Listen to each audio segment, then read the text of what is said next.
100 চীন। আমেরিকাকে পেছনে ফেলে দিয়ে নতুন রাজত্ব শুরু চীনের কাণ্ড দেখে মাথা ঘুরে গেল আমেরিকার। ট্যাঙ্ক শক্তিতে আমেরিকাকে হারিয়ে সবার প্রথমে চীনের অবস্থান দেখে মহা চিন্তায় আমেরিকা। কিন্তু আমেরিকার অবস্থান কততে, কত নম্বরে আছে ভারতের নাম, আর কোথায় দাঁড়িয়ে পাকিস্তান? ভারত পাকিস্তানের মধ্যে ঠিক কার পাল্লা ভারী? দেখুন, 2025 সালে সাঁজোয়া বাহিনীর ক্ষেত্রে এক নতুন পালা বদলের সাক্ষী থাকলো বিশ্ব। চীন এবার আমেরিকাকে পেছনে ফেলে বিশ্বের বৃহত্তম যুদ্ধ ট্যাঙ্ক বাহিনীর অধিকারী হয়ে উঠেছে। এই তথ্য উঠে এসেছে গ্লোবাল ফায়ার পাওয়ারের সাম্প্রতিক রিপোর্টে। এই র্যাঙ্কিংয়ে ভারত ও পাকিস্তান কোথায় দাঁড়িয়ে রয়েছে সেই তথ্যও বিশেষভাবে গুরুত্বপূর্ণ হয়ে উঠেছে দক্ষিণ এশিয়ার ভূরাজনৈতিক দৃষ্টিকোণ থেকে। গ্লোবাল ফায়ার পাওয়ারের তথ্য অনুযায়ী 2025 সালে চীনের মোট যুদ্ধ ট্যাঙ্কের সংখ্যা 6800। দ্বিতীয় স্থানে রয়েছে রাশিয়া, যাদের কাছে রয়েছে প্রায় 5750টি ট্যাঙ্ক। দীর্ঘদিন ধরে শীর্ষস্থানে থাকা আমেরিকা এবার তৃতীয় স্থানে নেমে এসেছে, তাদের হাতে রয়েছে 4640টি যুদ্ধ ট্যাঙ্ক।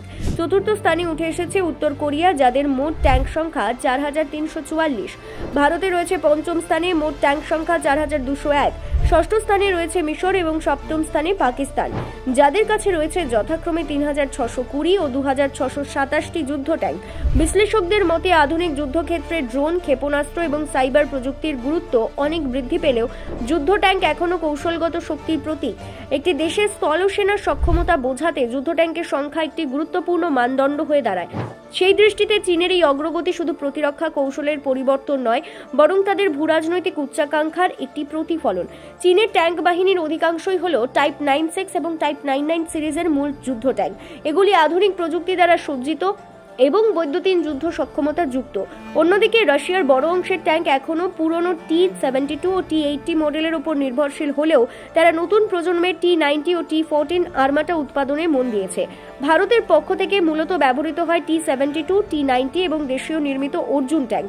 বর্তমানে ভারতীয় সেনাবাহিনী প্রায় 4200টি ট্যাঙ্ক পরিচালনা করে, যার মধ্যে কিছু অংশ আপগ্রেডেড T-72 ও T-90, আবার কিছু রয়েছে সম্পূর্ণ ভারতীয় প্রযুক্তিতে তৈরি অর্জুন মডেলে। যদিও ভারত বর্তমানে নতুন প্রজন্মের হালকা ট্যাঙ্ক এবং ড্রোন সক্ষম ট্যাঙ্কের উন্নয়নেও কাজ শুরু করেছে, তবুও সংখ্যার দিক থেকে চীন বা রাশিয়ার থেকে কিছুটা পিছিয়ে। পাকিস্তানের যুদ্ধ ট্যাঙ্কের সংখ্যা 2627 হলেও তারা কয়েকটি নতুন প্রযুক্তির দিকে ঝুঁকেছে। তাদের হাতে রয়েছে AI জারার, AI খালিদ এবং কিছু পুরনো চীনা মডেলের টাইপ 59 বা 85 ট্যাঙ্ক। পাকিস্তান মূলত চীনের উপর নির্ভরশীল এ ধরনের যুদ্ধ সরঞ্জামের জন্য, এবং সাম্প্রতিক কালে চীন পাকিস্তান প্রতিরক্ষা সহযোগিতা আরও জোরদার হয়েছে।